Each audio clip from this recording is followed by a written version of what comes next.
નમસ્કાર મિત્રો, સ્વાગત છે તમારું અચેન્જીવ સ્ટડી પોઈન્ટ યુટ્યુબ ચેનલના એક નવા વિડીયોમાં. ગુજરાત પોલીસ ભરતી અંગે ખૂબ જ અગત્યની અપડેટ સામે આવી રહી છે. એના વિશેની વાત આપણે આજના આ વિડીયોની અંદર કરવાના છીએ. ગુજરાત પોલીસ કોન્સ્ટેબલ અને પીએસઆઈ ભરતી માટે ગ્રાઉન્ડ ક્યારથી શરૂ થશે, ગ્રાઉન્ડના જે છે એ કોલ લેટર ક્યારથી બહાર પાડવામાં આવશે, ગ્રાઉન્ડ લિસ્ટ એટલે કે જે 15 ગ્રાઉન્ડ પર આ જે શારીરિક કસોટી યોજવામાં આવનાર છે એ 15 ગ્રાઉન્ડ કયા કયા છે એના વિશેની સંપૂર્ણ ચર્ચા આપણે આજના આ વિડીયોની અંદર કરવાના છીએ. મિત્રો, અચેન્જીવ સ્ટડી પોઈન્ટ યુટ્યુબ ચેનલ દ્વારા તમને પોલીસ ભરતીની તમામ માહિતી સૌપ્રથમ અને સચોટ રીતે પૂરી પાડવામાં આવે છે. ભવિષ્યમાં પણ પોલીસ ભરતીની તમામ માહિતી મેળવવા માટે ચેનલને અત્યારે સબસ્ક્રાઇબ કરી લેજો. તો તમે જોઈ શકો છો ગ્રાઉન્ડ ક્યારથી શરૂ થશે, ગ્રાઉન્ડ કોલ લેટર અને ગ્રાઉન્ડ લિસ્ટ, શારીરિક કસોટી માટેના જે ગ્રાઉન્ડ લિસ્ટ છે એ. તો સૌપ્રથમ જે આ ન્યૂઝ આર્ટિકલ છે તમે એને જે છે એ ધ્યાનથી વાંચો. એના પછી આગળની તમામ અપડેટ જે છે હું તમને આપીશ. ગુજરાત પોલીસ ભરતી વધારે સ્પર્ધાત્મક બનશે.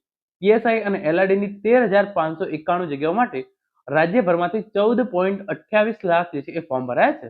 તો 13,591 જગ્યાઓ માટે જે છે એ 14,28,000 કરતા પણ વધારે જે છે એ ફોર્મ ભરાયા છે. અહીંયા જે છે એ વિગતવાર ઇન્ફોર્મેશન આપી છે પ્રમાણે ગુજરાત પોલીસ ભરતી બોર્ડ દ્વારા જાહેર કરાયેલી પીએસઆઈ અને એલઆરડીની મેગા ભરતી પ્રક્રિયાના ફોર્મ ભરવાના પૂર્ણ થયા છે. પીએસઆઈ અને લોકરક્ષક કેડર માટે 3 ડિસેમ્બરથી થયેલી ઓનલાઈન અરજી પ્રક્રિયા શરૂ થયેલી ઓનલાઈન અરજી પ્રક્રિયા 23 ડિસેમ્બર રાતે 12 વાગે પૂર્ણ થઈ હતી. કુલ 13,591 જગ્યાઓ માટેની આ ભરતીમાં રાજ્યભરમાંથી 14,28,546 ઉમેદવારોએ અરજી કરી છે, જે એક ઐતિહાસિક આંકડો માનવામાં આવી રહ્યો છે. આ ભરતીમાં લોકરક્ષક કેડર માટે 12,733 જગ્યાઓ અને પીએસઆઈ કેડર માટે 858 જગ્યાઓ આવી છે.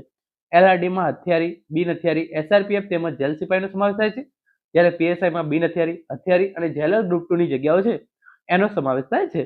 ભરતી બોર્ડના સૂત્રો અનુસાર અગાઉ લેવાયેલી પીએસઆઈની લેખિત પરીક્ષાનું પરિણામ 10 દિવસમાં જાહેર કરવામાં આવી શક્યતા છે. તો પીએસઆઈનું પરિણામ જે છે એ ઓલરેડી જાહેર થઈ ગયું છે. ઉમેદવાર જે છે એ ડીવી લિસ્ટ જે છે એ 10 જાન્યુઆરી પછી જે છે એ બહાર પાડવામાં આવશે. નાયબ મુખ્યમંત્રી અને ગૃહ મંત્રી હર્ષ સંઘવીએ જે છે એ લોકરક્ષકના ઉમેદવારોને જે છે એ પસંદગી પત્ર એનાયત કાર્યક્રમમાં જણાવ્યું હતું કે જાન્યુઆરીના અંતમાં પીએસઆઈ અને એલઆરડી બંને કેડર માટેની જે છે એ ફિઝિકલ ટેસ્ટ જાહેર કરવામાં આવશે. જાન્યુઆરી 2026ના ત્રીજા સપ્તાહથી શરૂ થશે. તમે જોઈ શકો છો જાન્યુઆરીના ત્રીજા સપ્તાહથી જે છે એ શારીરિક કસોટી શરૂ થવાનું છે. જાન્યુઆરીના અંતમાં જે છે એ શારીરિક કસોટી તૈયાર થશે એમ નાયબ મુખ્યમંત્રી હર્ષ સંઘવી દ્વારા જે છે એ જાહેરાત કરવામાં આવેલી છે. અને એ સાથે સાથે જે ગુજરાત પોલીસ ભરતી બોર્ડની ઓફિશિયલ વેબસાઇટ છે એના પર પણ જે છે એ અપડેટ આવી ગઈ છે કે 3 જાન્યુઆરીના ત્રીજા સપ્તાહથી તમારી જે નવી ભરતી છે એની શારીરિક કસોટી જે છે એ શરૂ થશે. ફોર્મ ભર્યાના થોડા દિવસોમાં ઉમેદવારોને મેદાનમાં ઉતારવા માટે જે છે એ તૈયાર રહેવું પડશે. ભરતી બોર્ડ ટૂંક સમયમાં કોલ લેટર, ગ્રાઉન્ડનું સ્થળ, તારીખ અંગે સત્તાવાર નોટિફિકેશન જાહેર કરશે. તો જે પણ ઉમેદવારો જે છે તમે જોઈ શકો છો ટૂંક જ સમયની અંદર કોલ લેટર, ગ્રાઉન્ડનું સ્થળ અને તારીખ અંગે સત્તાવાર નોટિફિકેશન જે છે એ ગુજરાત પોલીસ ભરતી બોર્ડ દ્વારા જે છે એ જાહેર કરવામાં આવશે. આગળ તમે જોઈ શકો છો 11 ડિસેમ્બરે જે અપડેટ આવી તે પ્રમાણે પોલીસ કોન્સ્ટેબલ અને પીએસઆઈ માટેની જે શારીરિક કસોટી છે એ જાન્યુઆરી 2026ના ત્રીજા સપ્તાહથી યોજવામાં આવનાર છે, ત્યારે તમામ ઉમેદવારોએ નોંધ લેવી. તો ત્રીજા સપ્તાહથી એટલે કે જે છે એ 15 કે 20 તારીખ પછી ગમે ત્યારે ગુજરાત પોલીસ ભરતી બોર્ડની શારીરિક કસોટી જે છે એ શરૂ થઈ શકે છે. એના માટેના કોલ લેટર જે છે એ પણ ગુજરાત પોલીસ ભરતી બોર્ડ દ્વારા જે છે એ જાહેર કરવામાં આવશે. તારીખ 15/1/2026ના રોજથી જે છે એ શારીરિક કસોટી શરૂ થાય તેવી જે છે એ પૂરેપૂરી સંભાવના છે. તો 5/1/2026 આજુબાજુ તમારા જે છે એ ગ્રાઉન્ડ માટેના કોલ લેટર જે છે એ જાહેર થવાનું શરૂ થઈ જશે. અને તમારી જે આ શારીરિક કસોટી 15 ગ્રાઉન્ડ પર યોજવામાં આવનાર છે એની અંદર તમે જોઈ શકો છો અમદાવાદ શહેરની અંદર JD Nagarwala police stadium, Rajkot શહેરની અંદર મોવડી પોલીસ હેડક્વાર્ટર, પોલીસ તાલીમ શાળા વડોદરા એની અંદર પોલીસ તાલીમ શાળાનું parade ground, SRP group 1 campus, police તાલીમ મહાવિદ્યાલય જુનાગઢ, રાષ્ટ્રવીર છેલભાઈ દવે પોલીસ તાલીમ મહાવિદ્યાલયનું ગ્રાઉન્ડ, ગાંધીનગરની અંદર police headquarter parade ground sector 27, મહેસાણાની અંદર પોલીસ પરેડ ગ્રાઉન્ડ છે એના પર જે છે એ દોડી જશે.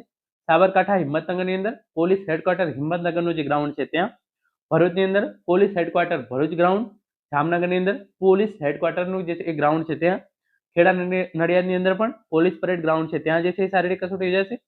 એસઆરપીએફ ગ્રાઉન્ડ 2 અમદાવાદની અંદર, રાજ્ય અનામત પોલીસ દળ જૂથ 2 સેજપુર બોઘા કૃષ્ણનગરનું ગ્રાઉન્ડ છે ત્યાં પણ તમારી શારીરિક કસોટી યોજાશે. એસઆરપીએફ ગ્રાઉન્ડ 5 ગોધરા, રાજ્ય અનામત પોલીસ દળ જૂથ 5 નું જે ગ્રાઉન્ડ છે ત્યાં તમારી શારીરિક કસોટી યોજાશે. એસઆરપીએફ ગ્રાઉન્ડ 7 નડિયાદ, રાજ્ય અનામત પોલીસ દળ જૂથ 7 નડિયાદનું ગ્રાઉન્ડ છે એક ત્યાં.